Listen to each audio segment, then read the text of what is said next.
The mercy of giants. The Terran aid vessel Solace drifted through the dark expanse of space like a brilliant white beacon, its hull emblazoned with the ancient symbol of mercy, a red cross against the pristine surface. Unlike the hulking warships that had once carried humanity to the stars, the Solace was a testament to how far the species had come. No weapon ports marred its elegant design. No battle scars told tales of conquests. Only the gentle hum of its engines and the warm glow from its windows spoke of the 600 souls aboard. Doctors, engineers, and humanitarian workers drawn from across Earth's colonies. Captain Alina Reyes stood on the command deck, her weathered face illuminated by the glow of holographic displays showing their destination.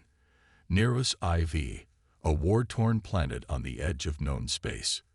The world had been ravaged by a devastating civil conflict that had left millions starving and hopeless. They weren't humans. The Nerosians were a reptilian species with iridescent scales and 4 eyes. But their suffering called to humanity just the same. Final approach calculations complete, Captain. First Officer Davy Chen reported, his fingers gliding across the navigation panel. We'll reach Nero's orbit in approximately 6 hours.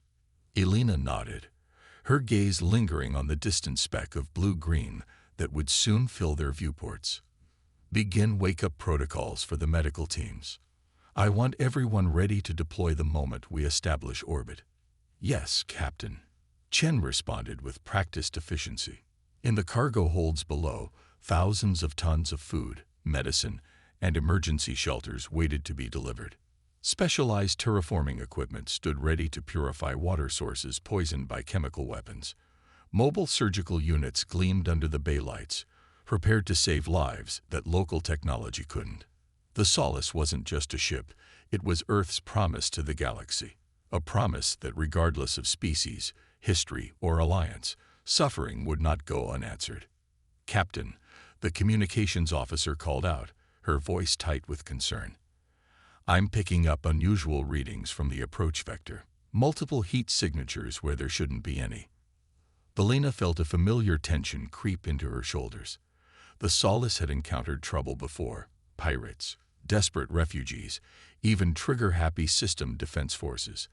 But the ship's reputation and the implicit threat of Earth's retribution had always been enough to diffuse potential conflicts. Display signatures, she ordered, moving to the central holoprojector. The space around their approach vector blossomed with red markers, 17 of them, arranged in a classic ambush formation. Not the chaotic pattern of pirates, not the desperate cluster of refugees. This was military precision. Yellow alert, Elena said calmly, old instincts from her days in the Terran Defense Force surfacing. Open a channel to the unknown vessels. The communications officer worked at her station before looking up with a frown. They're not responding, Captain, but I'm detecting targeting systems locking onto us. Elena's blood ran cold. This couldn't be happening. Not to an aid ship, not to the Solace. Broadcast on all frequencies, she ordered. This is Captain Elena Reyes of the Terran aid vessel Solace. We are an unarmed humanitarian vessel protected under Galactic Accord 17V. We carry medical supplies and food for Nero's IV. Please acknowledge. The silence stretched for 30 long seconds before a response crackled through the ship's speakers, harsh, guttural, and without a trace of mercy. Terran vessel, the voice snarled in thickly accented galactic standard. This is Commander Vexel of the Kryvax Ascendancy. Your presence in this system violates our sovereign territorial claim. Prepare to be boarded. The bridge crew exchanged alarmed glances. The Kryvax were a notoriously aggressive species from the Outer Rim, known for their territorial expansionism and disdain for the Galactic Council. But they had no legitimate claim to Nero's IV, which had been recognized as independent for centuries. Commander Vexel, Elena replied firmly, Nero's IV is a sovereign world under Galactic Council protection. We are here at the request of the Nerosi government to provide humanitarian aid. The Kryvax Ascendancy has no jurisdiction here. A harsh laugh echoed through the speakers. The Council is weak, human, and you are far from Earth. We know your ship carries water purification systems worth millions of credits. Your medical supplies will serve our warriors well." Elena felt her stomach twist. This wasn't about territory. It was simple piracy disguised as politics.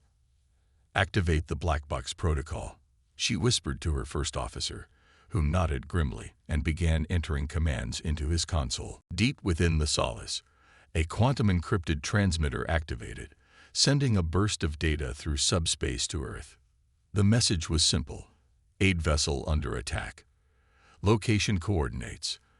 Enemy identification. Final vessel status. Elena straightened her uniform and addressed the Kryvax commander one last time. "Commander, I urge you to reconsider. The Solace is protected under." "Enough," the commander barked. "You have 1 minute to power down your engines and prepare for boarding.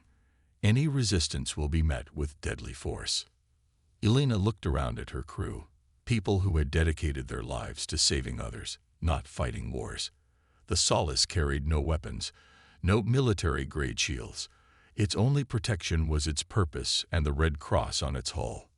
"All hands," she announced shipwide, her voice steady despite the fear clutching at her heart. "This is Captain Reyes. We have encountered a hostile force that threatens our mission. The Solace will not surrender its cargo or abandon its purpose. Prepare for emergency protocols."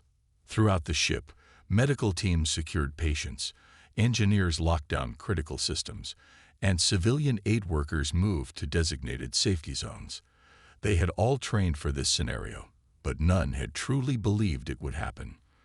On the bridge, Elena gave her final order: broadcast a continuous distress signal and initiate Protocol Dawn.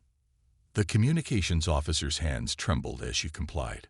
Protocol Dawn was the ultimate failsafe, a measure designed to ensure that even if the Solace fell, the galaxy would know what had happened here.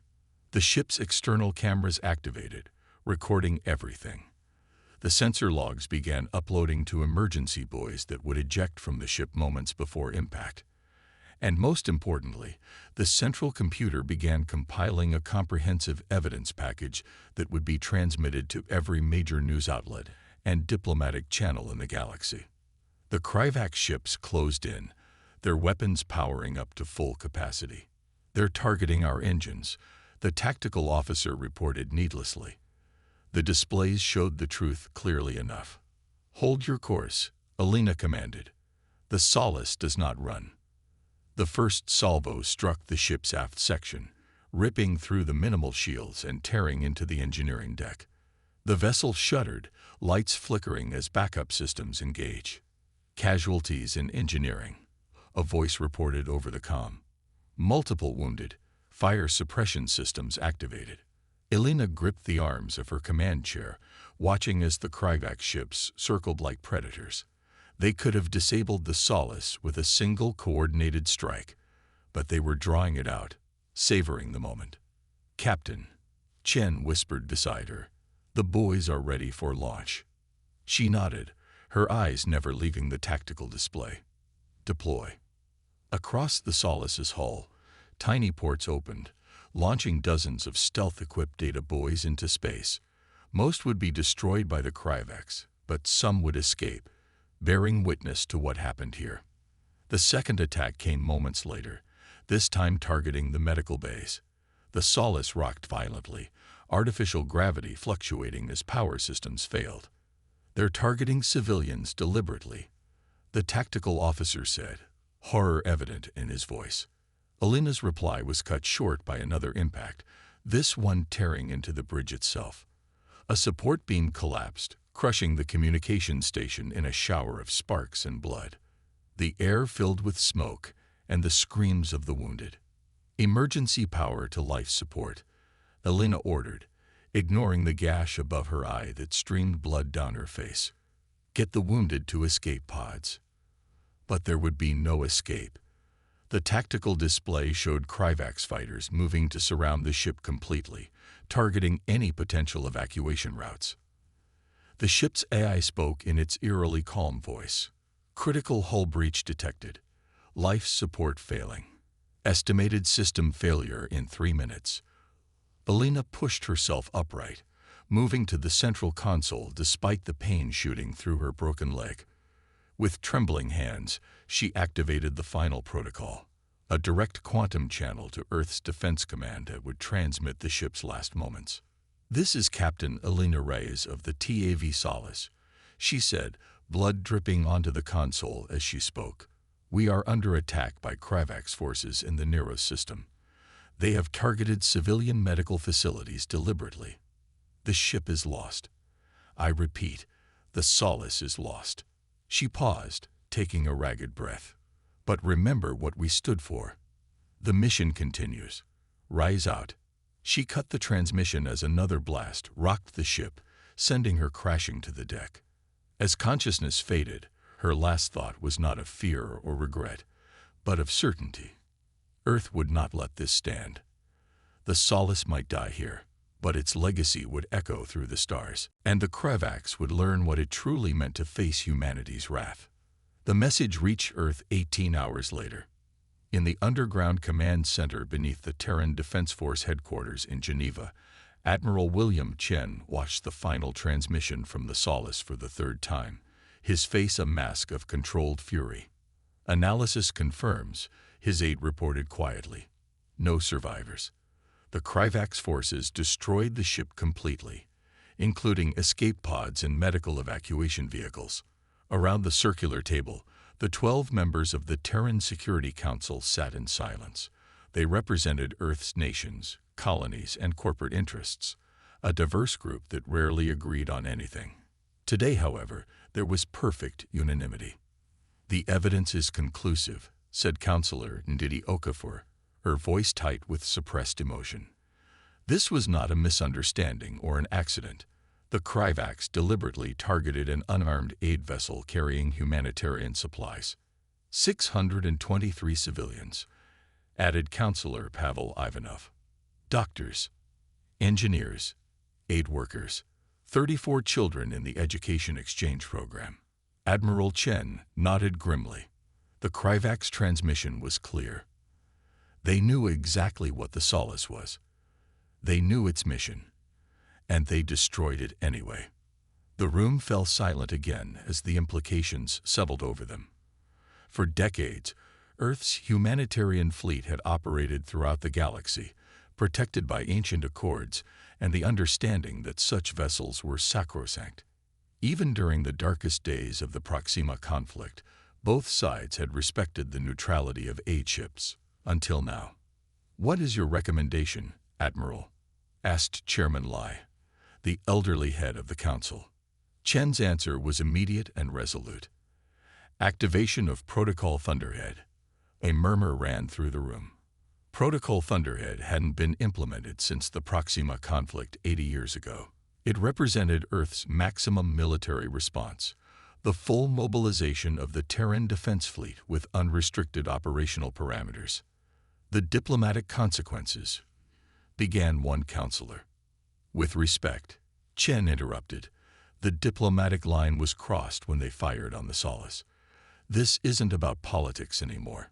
This is about making it absolutely clear to every species in the galaxy that Earth's aid ships are untouchable." Chairman Lai looked around the table, meeting each counselor's gaze in turn. "We must be unanimous in this decision. If we activate Thunderhead, there is no turning back." One by one, the counselors voiced their agreement. Even those known for their pacifist leanings understood that some lines could not be crossed without consequence. "Then it is decided," Chairman Lai declared. "Protocol Thunderhead is active as of this moment. Admiral Chen, you have full operational authority." Chen nodded once, then turned to his aide. "Signal the fleet. All ships, all stations. Priority Alpha. The watchword is Solace." Across the solar system, from the shipyards of Mars to the defense platforms orbiting Jupiter's moons, humanity's warships received the call. Vessels that had been on standby for decades powered up their engines. Crews were recalled from leave. Weapon systems long dormant hummed back to life. And in a classified docking bay beneath Europa's ice, the pride of Earth's fleet, The TDF Retribution, prepared to lead the Armada into the darkness of space. The Kryvax had made a fatal miscalculation. They had seen Earth's mercy as weakness. They had mistaken compassion for vulnerability. Now they would learn the truth that other species had discovered before them. Humanity's capacity for kindness was matched only by its capacity for righteous fury when that kindness was betrayed. And the stars themselves would tremble at the reckoning to come. The price of crossing lines. 3 days after the destruction of the Solace, Supreme Commander Vexil stood on the bridge of his flagship, the Dominant Claw, watching with satisfaction as his crew sorted through the salvaged supplies. The raid had been even more successful than anticipated. Advanced medical equipment, water purification systems, and enough pharmaceuticals to supply the Kryvax military for a standard year, all seized in a single decisive strike. "The distribution teams are ready," Commander reported his second, a battle-scarred warrior named Kraz. "Shall we begin transporting the supplies to our outposts?" Vexil made a gesture of approval, his scaled hide gleaming under the bridge lights. "Proceed, and prepare a transmission to the Ascendancy. I want the Council to know of our victory against the humans." Pride swelled in his chest. For too long, the Kryvax had been marginalized by the dominant powers of the galaxy, forced to scavenge and fight for scraps, while species like humans expanded their influence through their so-called humanitarian missions. But those missions were nothing more than thinly veiled colonization, bringing worlds into Earth's orbit through dependency rather than conquest. At least the Kryvax were honest about their ambitions. "Commander," his communications officer interrupted, "we're detecting unusual subspace disturbances at the edge of the system." Vexil flicked a dismissive hand. "Probably sensor echoes from the human vessel's destruction. Their quantum drives create distortions when they collapse." "No, sir," the officer insisted, his voice trembling slightly. "These are new signatures, multiple points, arranged in a standard military formation." A seed of unease took root in Vexil's mind. "Show me." The main display activated, revealing a pattern of energy signatures at the system's edge, where there should have been nothing but empty space. As they watched, the disturbances intensified, coalescing into distinct shapes. "Ships," Kraz whispered, the bravado gone from his voice. "Hundreds of them." Before Vexil could respond, space itself seemed to tear open as massive vessels emerged from FTL jumps directly into the narrow system. They came not in a disorganized rush, but in perfect battle formation. Capital ships at the center, cruisers and destroyers forming a protective screen, frigates and corvettes darting ahead as the vanguard. At the formation's heart, dwarfing even the massive dreadnought surrounding it, came a ship that sent ice through Vexil's veins. Its hull was midnight black, absorbing light rather than reflecting it. No markings adorned its surface except for a single phrase emblazoned across its bow in blood-red letters: "Never again." "Terran Defense Fleet," the tactical officer announced unnecessarily. 87 warships. The flagship is. It's the TDF Retribution. The name hung in the air like a death sentence. Every spacefaring species knew of the Retribution, Earth's ultimate weapon, a planet killer that had ended the Proxima conflict with a single devastating strike. It was said the ship had been decommissioned, a relic of humanity's more warlike past. Clearly, those reports had been wrong. "This is impossible," Vexil snarled, panic rising in his throat. The humans would not risk war with the Ascendancy over a single aid ship. As if in answer to his denial, a transmission cut through every communication channel in the system, a narrow-beam quantum signal that couldn't be blocked or jammed. "This is Admiral William Chen of the Terran Defense Fleet," came a voice of terrifying calm. "We have come for justice. You have 1 standard hour to surrender all forces involved in the attack on the TAV Solace and release any captured human personnel. There will be no negotiation. There will be no extension. You have 1 hour." Vexil's mind raced through options. The Kryvax fleet in the Nero system consisted of just 27 ships, most of them raiders and escorts, not proper warships. They were outgunned and outnumbered by a force that appeared ready to erase them from existence. "Send a message to the Ascendancy," he ordered. "Request immediate reinforcements, and prepare the fleet for battle." Kraz stared at him in disbelief. "Commander, we cannot hope to stand against such a force. We are Kryvax warriors," Vexel snapped, though his own confidence rang hollow even to his ears. "We do not surrender to lesser species." But as his communications officer attempted to send the distress call, another realization struck. "Sir, all subspace communications are being jammed. We cannot contact the Ascendancy." The humans had cut them off completely. Whatever happened in this system would be decided here and now, with no hope of outside intervention. Vexel's gaze returned to the main display, where the Terran fleet had now formed a perfect hemisphere, blocking all escape vectors from the system. At the fleet's center, the Retribution waited like a patient predator. "Sir," his tactical officer reported, "the human vessels are launching small craft. Thousands of them." The display zoomed in to show swarms of fighters and assault shuttles pouring from the human ships, organizing into attack wings with practiced precision. 53 minutes remaining, Commander," Kraz reminded him quietly. Vexel made the hardest decision of his life: open a channel to the human admiral. When Admiral Chen's face appeared on the screen, Vexel was struck by how ordinary the human looked. Not a monster, not a demon, just an older male with gray-streaked hair and eyes that reflected nothing but cold determination. "Admiral," Vexel began, forcing strength into his voice, "the Kryvax Ascendancy is a sovereign power.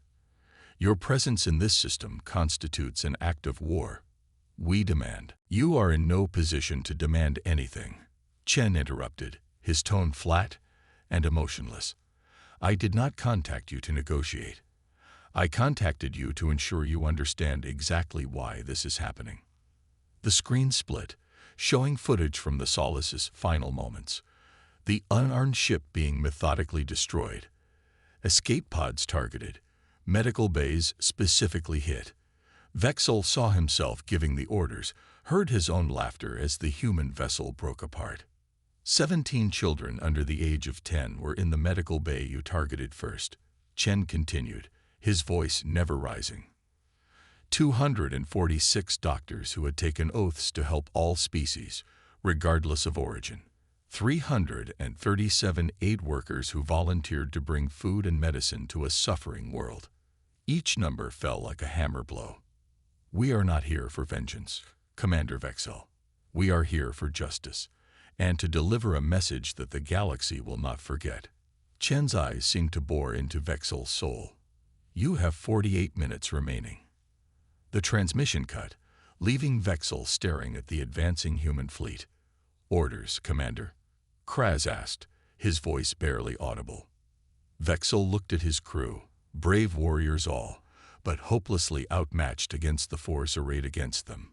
He thought of the billions of Kryvax who would suffer if he provoked the humans into full-scale war, and for the first time in his life, he questioned the path that had led him here. "Prepare to surrender," he said finally. "Open communication channels to all Kryvax vessels. We will offer ourselves to human justice." But as the orders went out, a new alert sounded. "Sir," the tactical officer called, 3 Kryvax destroyers are powering weapons. They're targeting the human formation." On the display, Vexel watched in horror as 3 ships under his command, led by his most aggressive captain, Dravak, moved toward the human fleet, weapons ports glowing with energy. "Order them to stand down," Vexel roared. "Immediately." But it was too late. The destroyers fired, their plasma lances streaking across space toward the human vessels. The shots never reached their targets. Defense screens flared, absorbing the energy without visible effort. For a moment, the universe seemed to hold its breath. Then the human fleet responded. It wasn't the overwhelming barrage Vexel had expected. It was something far more precise and far more terrifying. A single ship, a destroyer at the formation's edge, fired one shot from its main cannon. The beam struck Dravak's vessel with surgical precision, slicing through shields and armor to pierce the ship's reactor core. The destroyer didn't explode. It simply ceased to exist, atomized so completely that not even debris remained. The message was clear. The humans could have destroyed the entire Kryvax fleet in an instant. Instead, they had chosen to demonstrate their power with clinical restraint. All vessels, power down weapons, Vexel ordered, his voice hollow. Prepare to be boarded. In the next hour, human strike teams methodically secured every Kryvax ship. There was no resistance. The warriors of the Ascendancy, renowned for their ferocity across the Outer Rim, surrendered without firing a shot. Vexel stood at attention as Admiral Chen and a contingent of human officers boarded the dominant claw. Up close, the Admiral seemed even more ordinary, and somehow more terrifying for it. Supreme Commander Vexel, Chen said by way of greeting, you are hereby placed under arrest for crimes against humanity, violations of the Galactic Humanitarian Accords, and 323 counts of murder. Vexel lowered his head. And my crew. Those who followed your orders will face justice, Chen replied. Those who were not involved in the attack on the Solace will be returned to the Ascendancy, along with our terms. Terms. Vexel looked up, confusion momentarily overriding his fear. Chen's expression remained impassive. Earth does not desire war with the Kryvax. We have only one demand.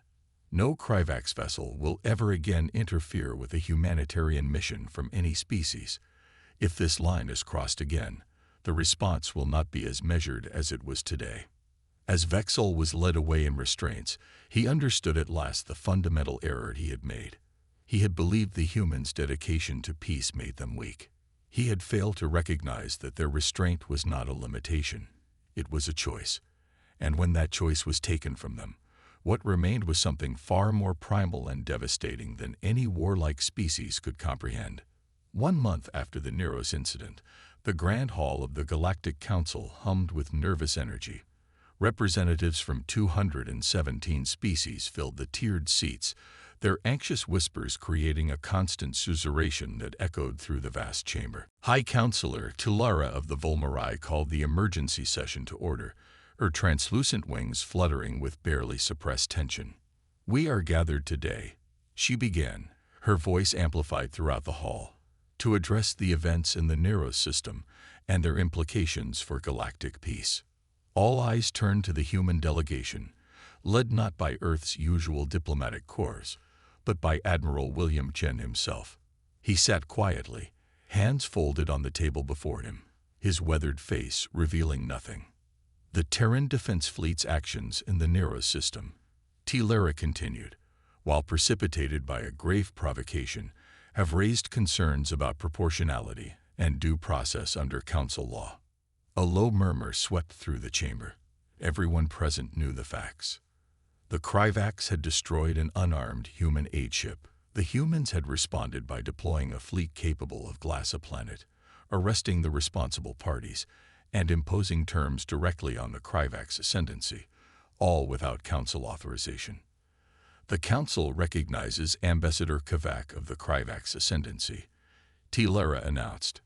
Kavak rose, his scaled form imposing even in the grand surroundings of the Council chamber. Unlike most Kryvax, he was a diplomat rather than a warrior, and his speech reflected it. The Ascendancy acknowledges the criminal actions taken by Commander Vexel, he said, surprising many who had expected denials or justifications. His assault on an unarmed humanitarian vessel violated not only Council law, but Kryvax honor. We accept the judgment passed on him and his co-conspirators. More murmurs, these of surprise.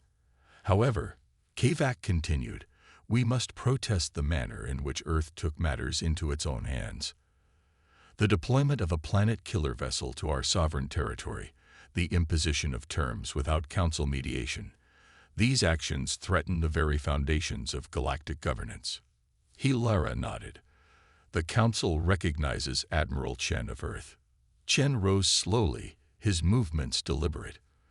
When he spoke, his voice was calm yet carried to every corner of the vast hall.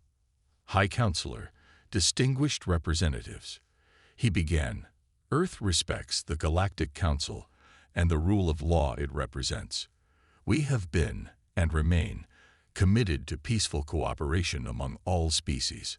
He paused, his gaze sweeping across the assembled delegates. But there are lines that cannot be crossed. The attack on the Solace was not a military action against a rival power. It was the deliberate targeting of an unarmed vessel dedicated solely to alleviating suffering, a vessel carrying doctors, engineers, and children. Chen activated a holographic display, showing the Solace as it had been, white and pristine, the red cross prominent on its hull. For centuries, humanity has sent aid ships to worlds in need, regardless of species or political alignment. These vessels carry no weapons. They pose no threat. Their sole purpose is to help. The display changed, showing similar vessels from other species, Volmeri healing ships, Procilian relief carriers, even a Kryvax mercy vessel used during the plague years.